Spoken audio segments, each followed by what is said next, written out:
government's determination to uproot all forms of corruption.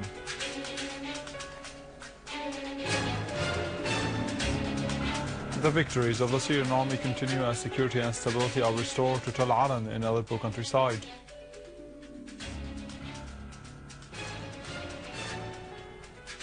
Security forces captured a terrorist hideout full of explosives and C4 in Damascus quarter.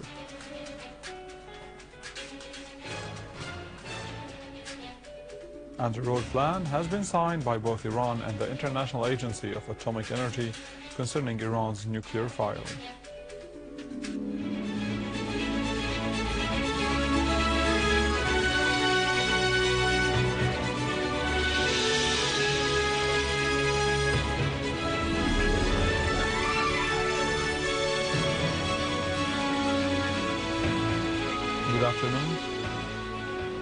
Good afternoon, ladies and gentlemen. This is news in English from the Syrian Arab television in Damascus.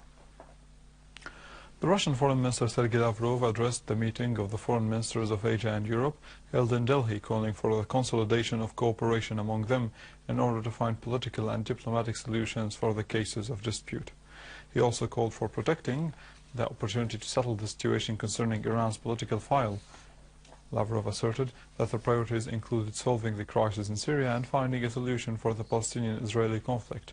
This would normalize the situation in the Middle East and overcome the negative consequences of any intervention in the region, in addition to confronting the dangers of terrorism. Hilal Wahid Hilal, Assistant Regional Secretary of the Baath Party, stressed the importance of popular and civil contacts between Syria and Jordan while receiving a delegation from the Jordanian Committee of Medical Support for Syria. He briefed them on recent developments in the war waged by the Syrian people against terrorism. The delegation detailed the activities of the Jordanian Committee in solidarity with the Syrian people in their defense of their homeland against the unprecedented terrorist war. The People's Assembly strongly condemned the murder of Mijhem Ibrahim al-Saho, member of the Assembly, as it was becoming, from Deir ez-Zor to Damascus. The Assembly asserted that this crime would never frighten our people. On the contrary, it would increase our determination to continue to shoulder our responsibilities to protect Syria and to defeat the terrorist assassins. Terrorists belonging to so-called Islamic State in Iraq and the Levant, linked to al-Qaeda, murdered the late Mr. al-Saho along with the highway of Deir ez-Zor Palmyra a few days after they kidnapped him.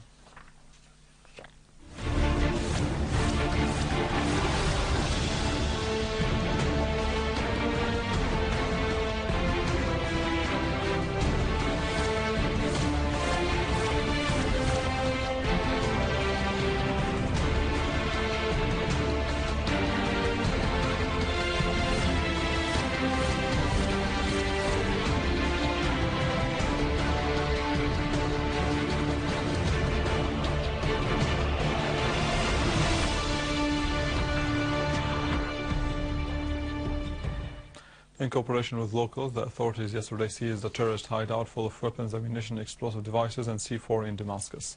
The security forces stormed into the hideout and seized all of its contents, which included C4 electric and wireless devices used in making explosive devices, pistols, ammunition, silencers, M16 rifles and different kinds of explosive devices, including advanced ones. The terrorists made a 1 meter wide and a 4 meter high corridor between two walls and hid the weapons and equipment in it.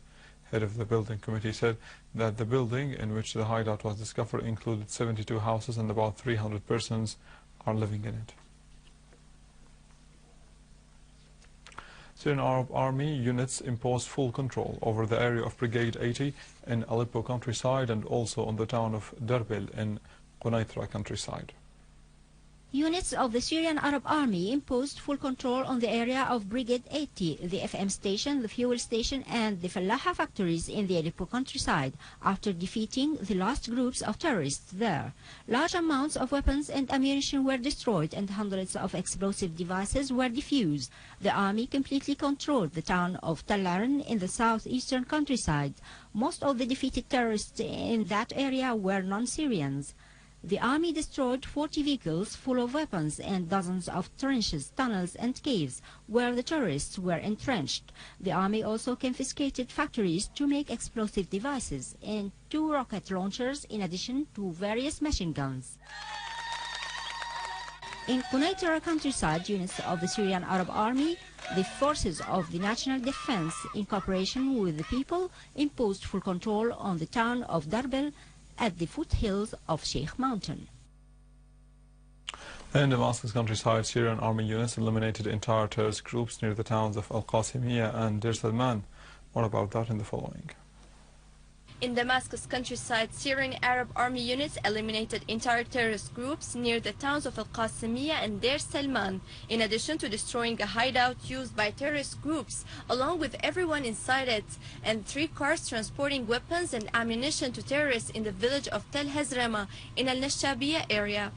Other units clashed with terrorist groups on the outskirts of al-Sbana town, eliminating a number of them, while a unit eliminated all members of a terrorist group who had barricaded themselves in Balada factory between al-Sbana and al-Hajar al-Aswad. A number of terrorists were killed and their equipment was destroyed in the farms of Zabdin town and between the towns of Misraba and Madiara. An army unit eliminated terrorists near Zamalka in the direction of the southern ring road, while other units eliminated 6 terrorists in Jobar area and 3 in Al-Qabun area. Another unit clashed with terrorists southeast of Sayyida Sukaina Shrine in Daraya town, eliminating a number of them, while a second unit destroyed terrorist hideouts in Yabrud area. In Homs countryside, a Syrian Arab Army unit destroyed a number of terrorist boats loaded with weapons and ammunition and seized 5 others in Al-Restan Lake. Terrorists were attempting to transport weapons and ammunition to support the armed terrorist groups in Al-Restan and Al-Hula, who suffered heavy losses by the Syrian Arab Army.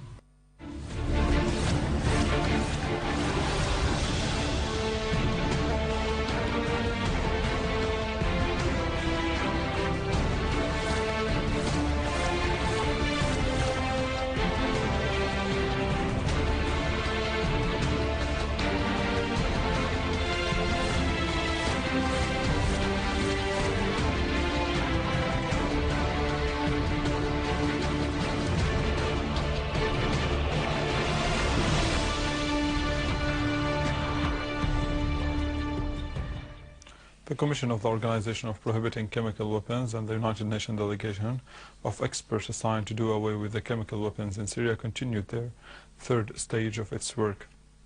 This work includes the inspection of the stores of these weapons. The Commission coordinator asserted that the Syrian government was cooperating in this field. The Commission has inspected 22 out of 23 positions of these weapons. Head of Iran's Atomic Energy Organization, Ali Akbar Salehi, said that his country reached an agreement with the International Atomic Energy Agency on a roadmap with the aim of answering the questions over Iran's nuclear program.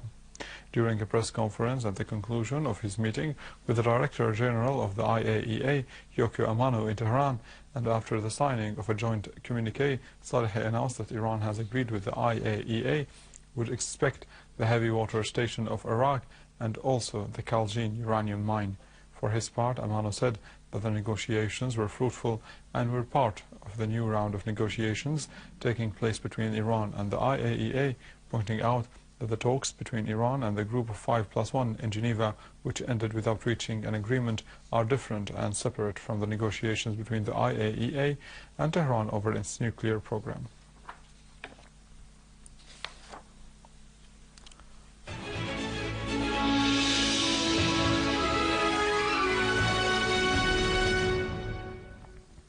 Under the patronage of the Ministry of Culture, the final gathering of wood sculptures was held.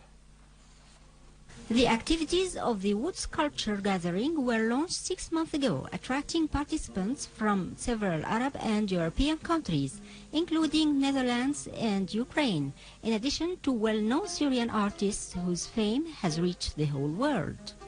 Through their works, the participants showcased their wood sculptures, asserting that this kind of art is one of the most traditional Oriental arts. The artist Mustafa Ali had prominent participation in outstanding works that made his name well known to the whole world.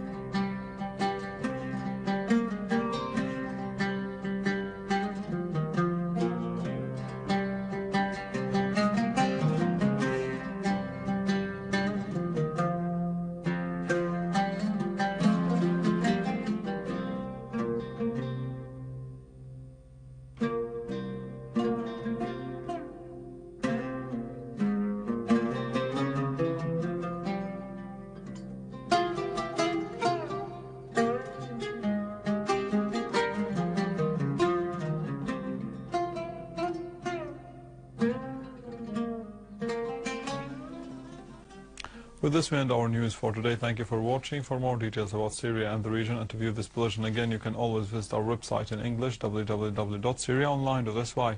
Now to the latest in business and market news with Vani Konajian, but after a short break.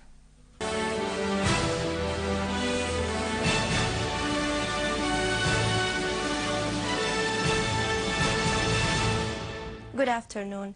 Prime Minister Dr. Wael al-Halaqi asserted that the government remains keen to uproot all types of corruption in the community, ministries, institutions and government departments, including popular organizations and professional trade unions. This was necessary in order to preserve public property, social justice, and to fortify society against corruption. The Prime Minister shared a meeting in the building of the Central Committee of Observation and Inspection. Dr. al-Halaqi observed that the committee contributed to the campaign against all types of corruption. He also stressed the importance of the role of the civil community, the mass media, and the educational and religious institutions in helping to combat corruption. The total banking facilitations given by the commercial bank reached more than 374 billion Syrian pounds until the end of June. For the granted loans by both Syrian pounds and foreign currencies for the public and private sectors and employees, while deposits were at 381 billion Syrian pounds. The organic productions manager at the Ministry of Agriculture asserted that the manufacturing organic food differs from manufacturing traditional food, since it depends on raw materials according to organic rules, as the methods used for organic manufacturing preserve the food's nutritional value. The director of the Establishment of Distributing Textile asserted that a new policy is going to be adopted, which is dealing directly with the producers and importers. The prices are going to be competitive and 35% less than the market. The halls are going to be government-owned and some centers are going to be rehabilitated.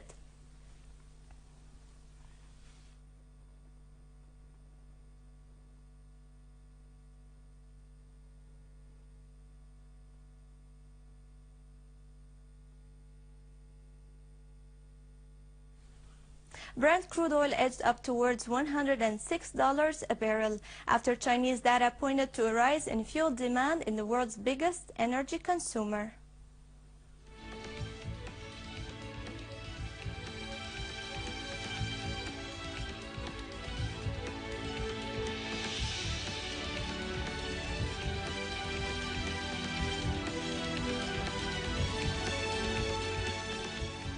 Gold used to trade near 3-week lows. As strong U.S. jobs growth reignited fears the Federal Reserve could soon start scaling back its stimulus, denting billion's appeal as a hedge against inflation.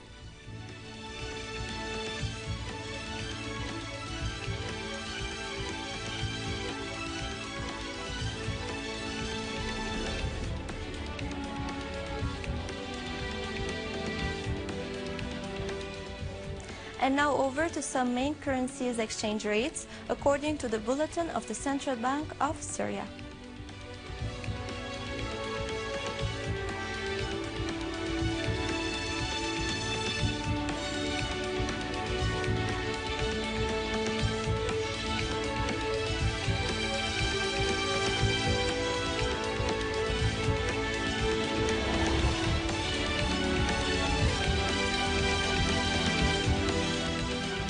With this, we conclude our news. Thank you for watching and goodbye.